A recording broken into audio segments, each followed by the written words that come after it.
Good evening students, हम दिलशाद खान और आज की क्लास में हम एडिटिंग का सेकेंड पार्ट पढ़ने जा रहे हैं।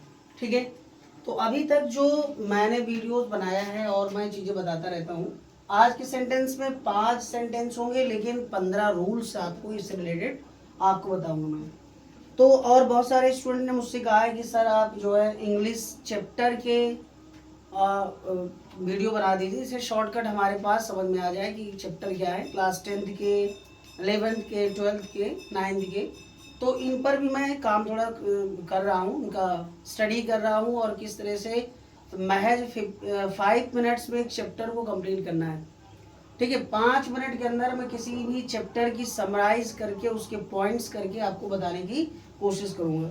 ठीक है, तो आपको सिर्फ ये करना है कि आप इससे जुड़े रहिए और आप सुनते रहिए। इसके बाद मैं एक दूसरे सब्जेक्ट यानी एसएसटी में मैं आपको वीडियो बना के दूंगा और एसएसटी में क्लास 10th के लिए स्पेशल मैं वीडियो बनाऊंगा जितने भी एसएसटी के चैप्टर हैं, और उस पर मैथड भी बताऊंगा कि किस तरह से आपको लिखना है और किस तरह से नंबर आपको पाना है।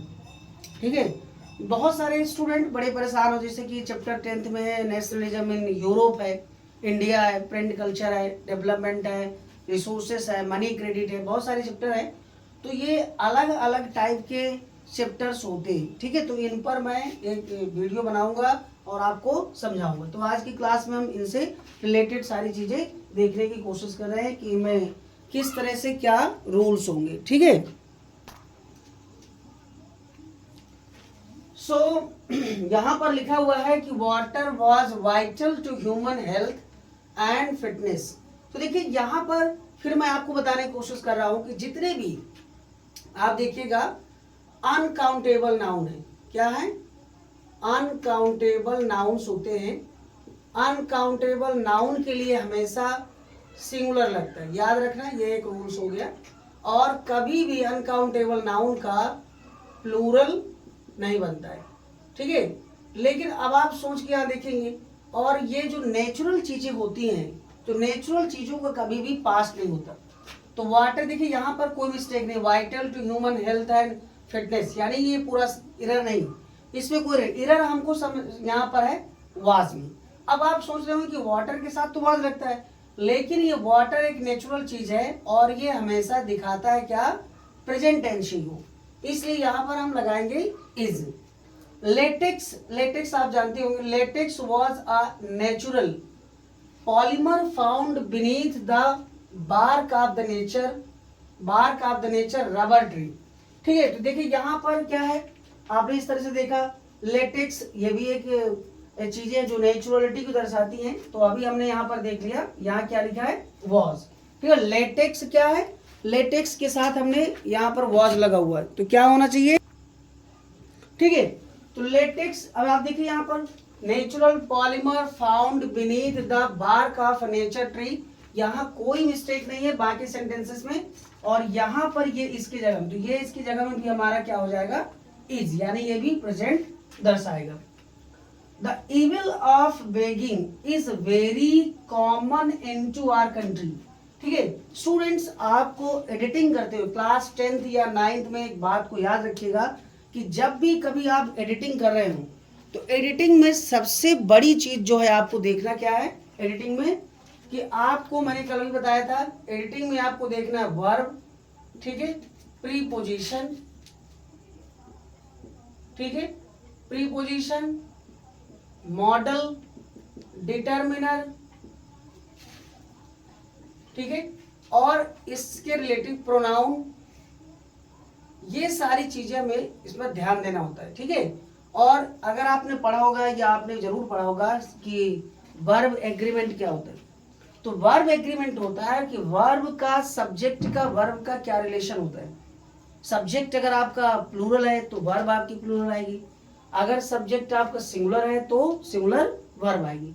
इसलिए इनको सबको जानने की पहले, यानी कि एडिटिंग तभी आप कर पाएंगे जब आप टेंस का बेहतर नॉलेज आपको होगा। क्लियर है? अगर टेंस नहीं है, without tense you can not able to make a single sentence. तो firstly you learn to tense, how can we solve the puzzles of the tenses and exercise of the tenses, and related to tenses you can find also the direct, indirect, editing and etc. That's a grammar is very easy. It's not difficult. Lot of students are facing a problem that's very hard grammar. It's a bilingual. You can only learn and how can you speak. Okay. The evil of the begging is very common to all. देखिए यहाँ पर preposition गलत है, यहाँ पर आपका verb गलत था, ठीक है, यहाँ पर आपको हेल्पिंग वर्ब यानी कि वर्ब टू बी गलत था, और यहाँ पर आपको दिया है तो यहाँ पर यह प्रीपोजिशन गलत है। Evil of the begging is very common, ये सही है, लेकिन हमारे देश में जो एक बता रहा है कि जो बेगिंग की प्रॉब्लम है, इविल मतलब एक बुराई है, और हमारे देश में ज्यादातर लोग बेगिंग की अपना एक बिजनेस बना लिया। रियली में जो उस लायक लोग होते हैं वो बेगिंग नहीं करते, और ये एक कॉमन हो गया। बहुत सारे लोग सुबह से बढ़िया पहन करके कपड़े और ऐसे बना करके फेस और चल देते हैं, और शाम तक बढ़िया अच्छा खासा वो कमाते हैं और इसको फिर वेस्ट करते हैं बहुत सारी चीजों में। तो यहाँ पर इनटू आर कंट्री ना होकर के यहाँ क्या होगा, इन होगा। क्या होगा, इन। और मैंने एक दिन बताया था कि इन का यूज हम कहाँ करते हैं, मंथ और ईयर के लिए या कंट्री के लिए, ठीक है, और जनरल के लिए। एट का यूज हम करते हैं घड़ी के लिए, कहाँ पर, और एक प्लेस के लिए। इसी तरह से इन, एट और इनटू अलग अलग होते हैं, मैं अभी और बताऊंगा आपको इनटू कहाँ करते हैं, ठीक है। तो अलग अलग चीजों में होता है इनका इस्तेमाल। इसे एक और चीज यहाँ दे दें, ऑन। ऑन का आपका होता है इस्तेमाल डे के लिए, कहाँ के लिए, डे के लिए, और एक होता है डेट के लिए, ठीक है। ऑन मंडे, ऑन ट्यूजडे, ऐसे होता है। तो इस तरह से आप समझिएगा। और यहाँ लिखा है माई पेट डॉग, ठीक है, मेरा जो पालतू डॉग है, आर। अब यहाँ पर तुम्हें कहां से लग रहा है कि यहाँ आर होना चाहिए, जब माई पेट डॉग सिंगुलर है, यानी सब्जेक्ट आपका सिंगुलर है, तो वर्ब भी सिंगुलर फॉर्म में तो आना चाहिए, इज होना चाहिए, जाहिर सी बात है। अगर डॉग्स होता तो आर होता है यहाँ पर, तो ये चीज आपको पकड़ना है। अब एक सेंटेंस यहाँ पर लिखा है, शी वॉन्ट्स टू लर्न। अब जब आप प्रेजेंट इंडेफिनिट टेंस कहता है कि अगर यहाँ पर आपका एस लग गया यहाँ पर, तो टू के बाद हमेशा, टू के बाद वर्ब की फर्स्ट फॉर्म आती, वो भी वर्ब की फर्स्ट फॉर्म तभी आएगी जब फ्री फॉर्म में होगी, यानी ना तो वो सेकेंड फॉर्म हो सकती है, ना ही वो थर्ड फॉर्म हो सकती है, और ना ही उसमें एस और एस लग सकता है, तो वो फ्री फॉर्म में होगी। तो यहाँ जो लर्न्स लिखा है, तो देखिए यहाँ पर वर्ब आपका मिस्टेक हो गया। याद रखिएगा, यकीन सबसे बड़ी चीज होती है। अगर आप किसी के ऊपर यकीन रख रहे हैं तो आपको धीरे धीरे स्लोली वो आपको बहुत सारी चीजें ऐसे बता देगा या पढ़ा देगा जो आपने जानते तो, लेकिन कॉन्फिडेंस लेवल आपका बहुत अच्छा होगा। अब देखिए यहाँ पर वर्ब मैंने बताया था कि ये सब चीजें एडिटिंग में करना होता है। अभी और मैं बताया था 10 सेंटेंस करा सकता था, लेकिन 10 सेंटेंस करा करके मैं 10 रूल और बताऊंगा, और हर सेंटेंस रिलेटेड मैं आपको रूल बता रहा हूँ, ठीक है। तो यहाँ पर लर्न्स की जगह में क्या हो जाएगा, लर्न हो जाएगा, ठीक है। क्या हो जाएगा, लर्न, ठीक है, ऐसे लगेगा। हाउ टू प्ले, देखिए यहाँ पर फिर टू लगा है, इसके बाद वर्ब की फर्स्ट फॉर्म आई।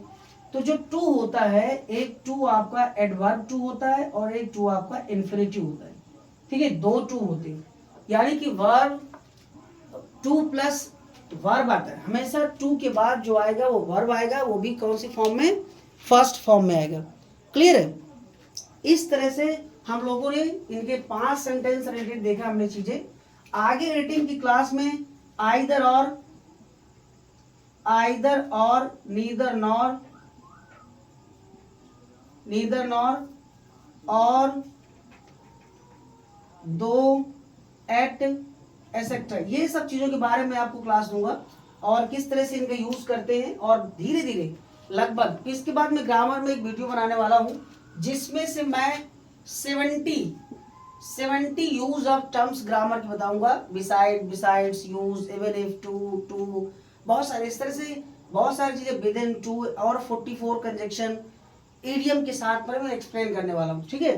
तो ये आप देखिए 5 सेंटेंसेस में आपको इस तरह बताया, और आप यकीन रखिए मैं बहुत अच्छी तैयारी कराऊंगा। मैं इंग्लिश चैप्टर की वीडियो बनाने वाला हूँ, एसएसटी की वीडियो बनाने वाला हूँ, और एसएसटी के साथ हिंदी जो आप मैं पढ़ाऊंगा आपको क्लास 10th लेवल की, उस पर आप देखिएगा। क्लास 12th के मैं इंग्लिश के सारे चैप्टर की वीडियो बनाने वाला हूँ, तो आप इनको शॉर्टकट वीडियो देखिएगा, और कितनी मजा आएगी आपको, क्योंकि मैं सिर्फ यहाँ पर कैरेक्टर और एक्सप्लेन समराइज करके बनाऊंगा। ठीक है, तो बस आज के लिए इतना ही, और thanks a lot, have a nice day.